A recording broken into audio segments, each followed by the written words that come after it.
We're showing up with a Lamborghini at Firestone and they're like, On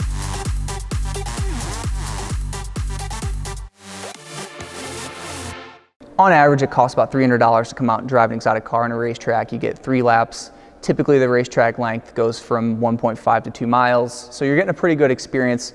If it's shorter than that, we're gonna give you 4 laps. Either way, you're driving a car for, I think it's 0.1% of roughly the cost of the car. But we'll get people all the time going, $300, that's ridiculous for 3 laps. And you have to kind of explain to them what all goes into that. So first of all, you're driving, $250,000, $300,000 car, maybe it's a $150,000 Porsche, whatever it may be. On top of that, you've got tires, brakes, gas, oil. Then there's the racetrack rental, which ranges from $5,000 to $15,000 a day to rent the racetrack. We staff it with 35 people full-time at the racetrack to accommodate customer service. There's instructors, all of that. And these are top-tier instructors. These are guys who've been vetted through PCA, BMW Club, and we actually vet them ourselves. We've kind of developed our own instructor program. There's really no core curriculum for right seat supercar instructing. So we've had to develop these guys, but they're top-notch and they get paid as such. And then on top of that, there's insurance, all these other various things that boil down to you doing a $300,000 car for $300 on a racetrack. We were founded by a group of car enthusiasts, including myself. My best friend Adam, he's our CEO. We were college roommates. Amanda Parker, she was working with Adam actually at the time for a rental company, which then rolled into becoming Xtreme Xperience. So a whole new can of worms. We're a bunch of young kids. We were in our early 20s and we just set out to make Xtreme Xperience and we just start figuring it out. So the very first events we ever hosted, we packed up the back of a truck bed and the back of Adam's Range Rover full of stuff we thought we would need to go to a racetrack for a weekend and provide these driving experiences. At the time, it was a bit slower. It was more parade lap speed stuff. It wasn't what we do now, which is just no speed limits, flat out, drive exotic cars. Now we show up, we've got 3 50-foot semis full of cars and equipment. So, we show up to the track with, I think right now we're showing up with about 15 cars. Compared to back then, it was 4 to 6 cars and a trunk full of stuff. So the very first event, we actually went to MSR Houston and it was July or August. It was well over 100 degrees, probably 105, 115-ish, because everybody that weekend was talking to us about why did you guys come to Houston this weekend? Do you know anything about this market? This is the hottest it's been. We're in a heat wave. And there we are with exotic cars. At the time, we did not carry extra wheels, extra tires, extra anything for that matter. Again, just a truck full of stuff. So there we are running our experience. We had probably 750 drives booked and sold. So that was big for us, right out of the gate. This woman shows up. 50 Shades of Grey was a pretty popular book at the time. She shows up and wants to get her husband in the R8 because that's what Christian Grey drives. She had this whole fantasy built out around this car, and the tires were pretty much shot. They were corded at that point. We didn't have a set of tires for it. So we're sitting there scratching our heads trying to figure out what to do about this car.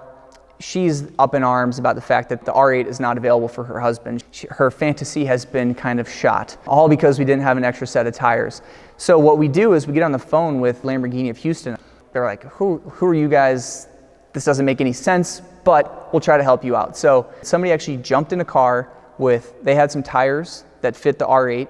They brought us a set of tires for our Lamborghini too that was also getting down to nothing. But sure enough, we get some tires back onto the R8 for her. We had to basically go unlock the speed shop that was at the track. No one was on staff, but somebody had a key. They got us in. We got on the tire machines, changed out the tires. It was a disaster, Meanwhile, everyone's sweating. And in fact, even my brother got heat stroke during this whole thing and fainted.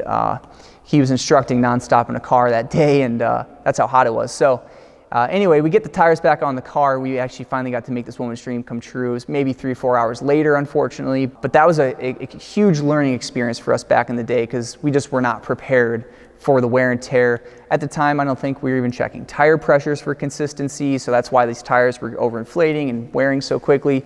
Nowadays, tires are inspected after every session. We're keeping the PSIs in line. We've got a semi full of extra tires, brakes, the whole 9 yards, that we can do all the work on the spot. But from that to where we are today, where if a Porsche or a Lamborghini or R8, whatever it may be, needs a set of tires, needs rotors, needs brakes on the spot, we're able to just roll it off, get the thing changed in a matter of 15 minutes usually, back on the track. It's all about making the customers happy. So we really have a failure is not an option mentality at Xtreme Xperience. if in fact we ran through 2 sets of tires for whatever reason, or we're showing up with a Lamborghini at Firestone and they're like, we don't think we can do those wheels. We're like, no, we did it last week. I know your machine can handle these wheels and tires. So you never know what you may need, but it might be a bolt, it might be something. But we've got plenty of stories of our guys running around town trying to get a part sourced, a battery for a Ferrari. We had a GTR at Atlanta Motorsports Park. We didn't have time to do a rotor job on it the previous weekend because sometimes we go back to back weekends. The cars come back to Chicago, we service them, and they go back on the road. And if we can't get the work done in our office in Chicago, we'll do it at the track. So we show up at the track, the GTR needs some rotors, immediately get the thing up on some jack stands. We're doing a rotor swap. One of our guys is trying to be helpful. Our technician that put the rotor on and just kind of gently set the screws to hold it in place as he went to get the torque wrench.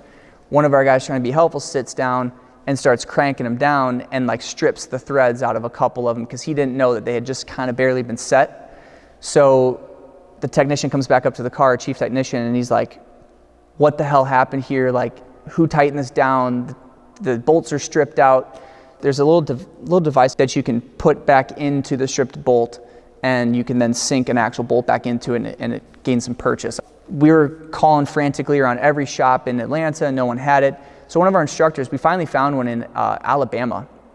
He jumps in a car from Atlanta Motorsports Park, which is up in Dawsonville, Georgia, hops in a car to go find this little part to make sure our GTR can run that weekend. So there I am, okay, great. Wesley's out grabbing this part, got to go back focus on everything else that's happening. And I'm like, where's my phone? So I'm starting to think, I'm like, where did I have my phone last? And I'm like, I set it on the roof of the car that Wesley just took to run and get the parts. So we call Wesley and I'm like, hey Wes, I think that my phone might be in the car. Can you look around for it? He's like, I don't see it anywhere. So I go grab my laptop and I flip it open. It's an iPhone, and I do like the, where's my phone thing. And I can see that he's on the highway where he's at, and my phone is moving with it. I'm like, well, it's got to be there somewhere. And I'm like, oh, it was on the roof. Wes, can you pull over and check real quick? So he gets out, finds my phone kind of tucked in between like the windshield and trunk where that seam is. There's my iPhone sitting right there. And I'm on the phone with him while it happens. He's like, you're not going to believe this, man. Like, your phone is barely hanging on by a thread on the trunk. And so I was a general manager of the event. I needed the phone, and I was like, oh my gosh, problem solved. He comes back a couple hours later with the part and my phone. We get the GTR fixed. It's back on track. And 200 people got to enjoy the GTR that weekend thanks to Wesley's heroics and tracking down that little piece. But our history is just riddled with stories like that. Like, failure is not an option for us. We come to town for 3 to 4 days usually. Our team does everything possible to make these 1,000 people's dreams come true. Maybe somebody forgot something on the trailer, or we're just up against some sort of crazy wall. We're doing everything we can to make sure that weekend specifically, the people get to get out and drive their car. There may be just some delays every now and then, but we're doing everything we can to make sure. So now from a tiny little truck bed to, then we bought a 16-foot garden, like lawn and garden type trailer. We thought that was a big move. Then we bought a 40-foot trailer to go behind a Ram. Well, now here we are with 3 semis and 15 cars and every single part you can imagine. Everything's been a lesson along the way, we'll say that.